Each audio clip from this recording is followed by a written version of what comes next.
This week, a federal judge ordered the Trump administration to secure the return of Kilmar Abrego Garcia.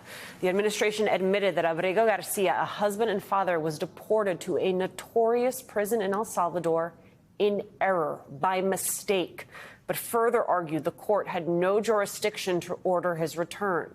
Before issuing her ruling, Judge Paula Zines referred to Abrego Garcia's deportation as a, quote, illegal act. The government has since filed an appeal, and the White House has already begun attacking the judge, with White House Deputy Chief of Staff for Policy Stephen Miller referring to her as, quote, a Marxist judge. Joining us now, Congresswoman Delia Ramirez of Illinois, a member of the House Homeland Security Committee. Congresswoman, thank you for your time this morning. This story, like so many in this particular space, people being grabbed off the streets indiscriminately, rounded up and shipped off.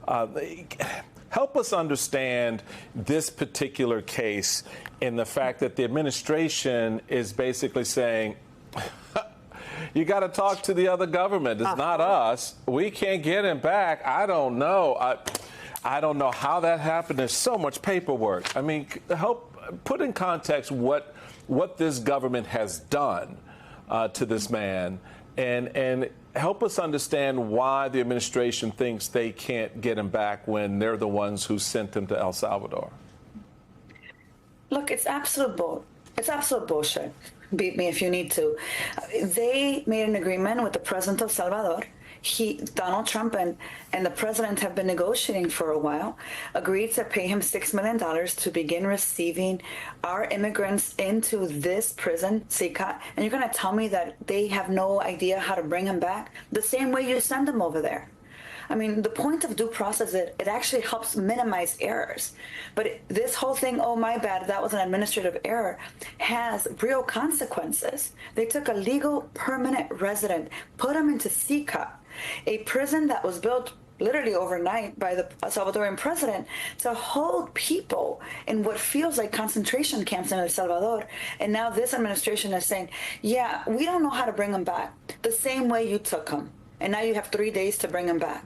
Look, Michael, I just came from the border. I literally landed a couple hours ago back to Chicago. Seeing 12-year-old boys who no longer have due process because now they're going to get deported immediately after they leave the CBP control into ICE, it makes it very clear that this administration does not respect due process, and they think they can continue to do this and then weaponize, right, the federal government to go after the courts who are saying you can't do this. It's unacceptable. Mm-hmm. You know, it is just remarkable, the conversation that the United States government wants us to believe that they have no control over what is happening to people that we are putting on planes and sending to El Salvador. I don't know if we have the B-roll of it, but the videos that the government is producing, someone is paying for those. Who is shooting these videos? Who's filming these men, many of them now we know innocent, in this prison in El Salvador? And furthermore, Congresswoman, the taxpayers of America are paying for this. El Salvador is not just freely hosting people, right? We are paying for the people to be housed in there. We are paying for it for 400 people. Immigrants that they are deporting. It costs about $300 million to deport them. Those are our tax dollars that they're using to deport them. Just think about that. And here's the thing. Maybe we would have answers, but Secretary Noem has refused to come before the Homeland Security, the oversight body of this agency, repeatedly. I have asked for her to come in committee. The ranking member, Benny Thompson, has requested to the chairman and directly, and she needs to come before a committee and respond on her various criminal errors that she continues to do. And here's the other thing. Who the hell is paying for all her travel back and forth? Who's paying the $200 million for commercials that she's airing on Univision and Telemundo, telling people, if you come to this country, we will hunt you down practically like animals and deport you to Salvador? Who's paying for that? It's taxpayer dollars, and she needs to come before our committee. Here's the thing. Four of us care about immigrants in this country, but we keep trying to warn people that they're beginning with immigrants and the risk is going to spread all around us. There's some great reporting in ProPublica about the pressure ICE is under to up their numbers and the mistakes that are happening in the wake. Among those released is Julio Noriega, a 54-year-old Chicago man. He handed out resumes to local businesses in search of work when he was approached by ICE officers in January. That's according to his witness declaration in the latest NAVA filings. Before he had a chance to explain, Noriega said, the officers placed him in handcuffs and moved him into a van. It wasn't until he'd already been taken to an ICE processing center and waited several hours that officers checked his wallet and realized he is a U.S. citizen.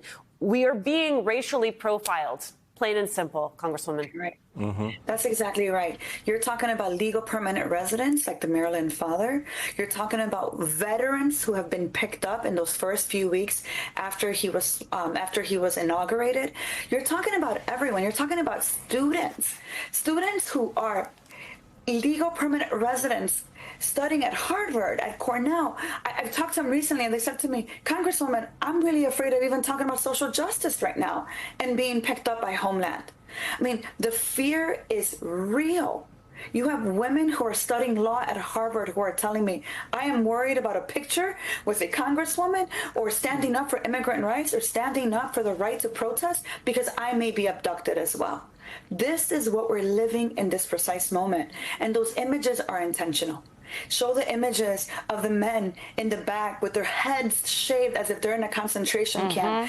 And the secretary just standing there looking into the camera and telling you, if you come to the country illegally, we will send you to El Salvador. The Salvadoran president and this administration have cut a deal. It is time for us to bring oversight into what they're doing that I believe is criminal. Congresswoman Delia Ramirez of Illinois, thank you, Congresswoman.